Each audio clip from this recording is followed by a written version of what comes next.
Nightmare Tales has a new one. The Stasis Nightmares continues. This is episode 5 of 6. Dan J. Blacker has been corrupting a bunch of individuals in cryostasis, and it's coming to a head. I can't wait to see this episode, you guys. If y'all not subscribed to Nightmare Tales, go ahead and do that now. He's a great animator. Awesome stories. Let's get into this, guys.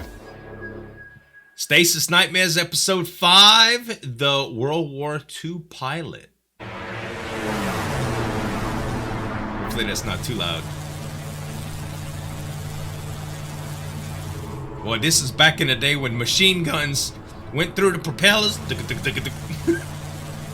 Hardcore, man. Bruh, I can't even imagine. Going down. Pop the chute, baby. Pop the chute. Or water is like a solid surface if you fall into it. Dominic Franklin, pilot in the US Space Corps, lays deep in stasis, his vivid dream of being a World War II combat pilot playing out on his mind, feeling every sensation and sound as it runs its course, unable to discern the virtual from his reality. So he is addicted the pilot to the that thrill just of the shot chase. down He toyed with the Japanese Zero for longer than he should have, and now he would pay the price. Looking down at his instruments, he realizes that his low fuel warning light has been trying to attract his attention for some time.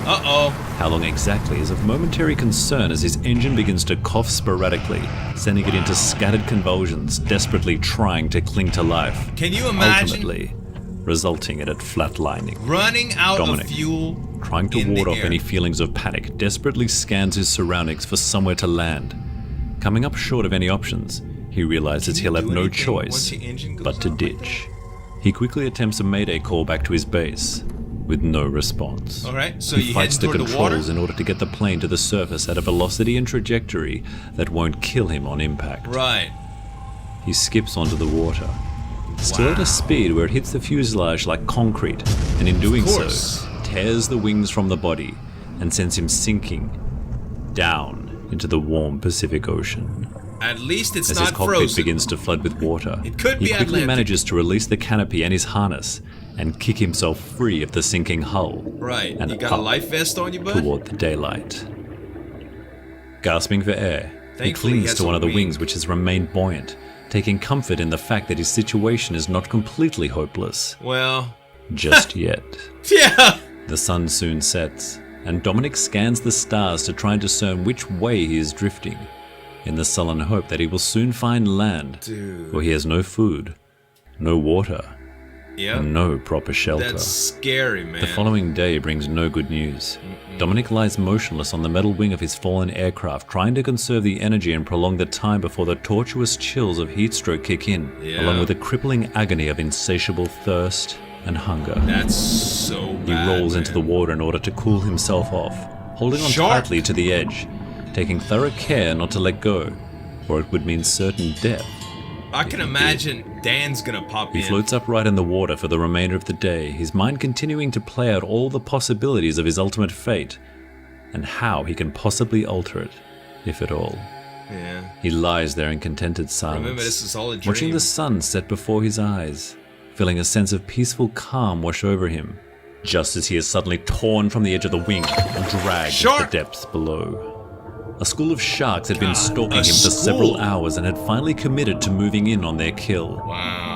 Dominic rapidly fought in all directions, tearing himself free from the jaws on his boot and kicked frantically to get back to the surface, where he scrambled to get on the wing and keep his legs out of the water.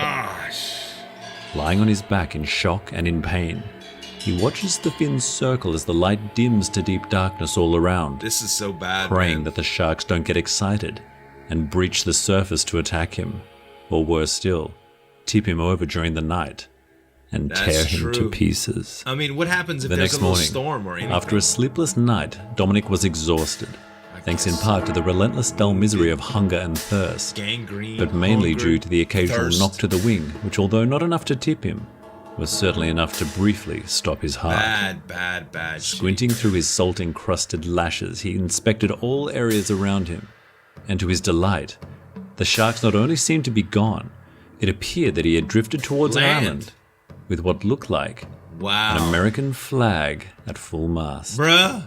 Hours passed, and as Dominic drifted in and out of consciousness, he was certain to check he was still drifting towards shore, and that it was indeed an American flag rising from the jungle. Right.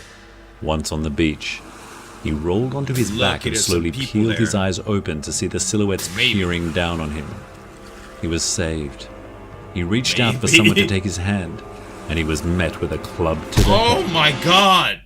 Hours later, Natives. he awoke to the dim surroundings of the American camp. Unable to move, he quickly realized that he was tied up and was now at the mercy of the island natives that surrounded him.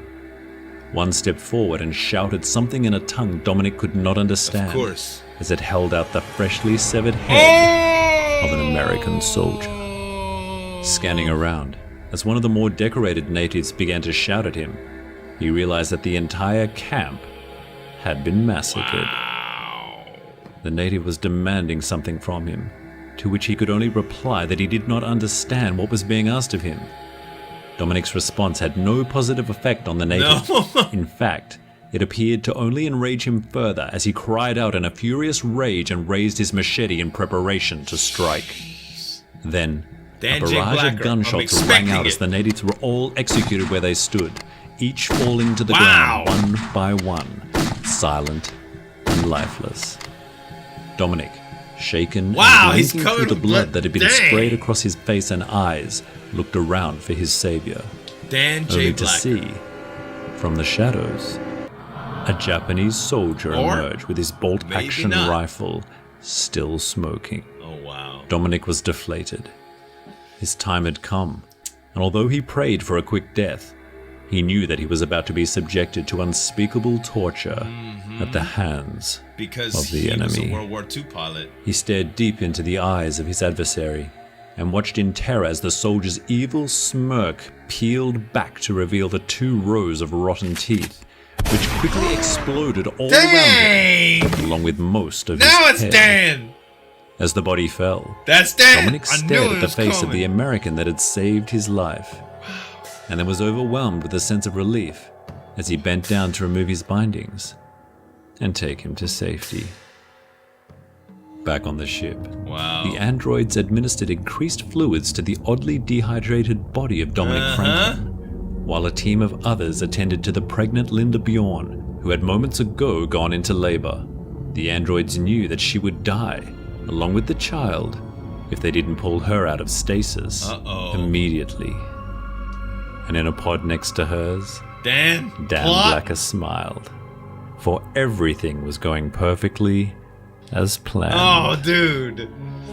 These are all gonna link somehow. I just don't know how yet, but this series is so good and so well drawn and animated. Y'all, make sure Nightmare Tales is in your subscription feed, as well as me, with a couple other reaction videos so you won't miss new ones. Thanks so much for watching. As always, this is Zueljin signing off. We'll see you next time.